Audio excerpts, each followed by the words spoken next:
Welcome to Let Me Fix This. Enjoy the video. You start by making network and system changes so mirroring can begin. First, connect your Redmi Note 8 Pro and the target TV or dongle to the same Wi-Fi network. This ensures discovery.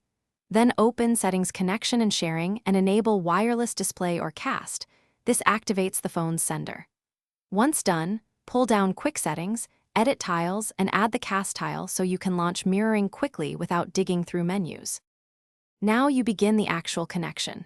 Pull down Quick Settings, tap the cast tile, and let the phone scan for nearby receivers. This is how devices find each other.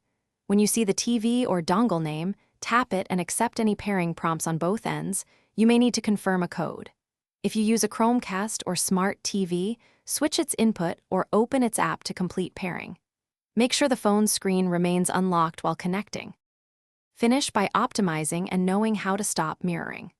Once connected, set orientation and volume from the phone. Notifications may show on the TV, so enable Do Not Disturb when needed. To end the session, tap the cast tile again or go to Settings Connected Devices and disconnect. If mirroring fails, restart the phone, the TV or dongle, and the Wi-Fi router, then re-enable wireless display. That reset. Thanks for watching. If you found this helpful, don't forget to like and subscribe.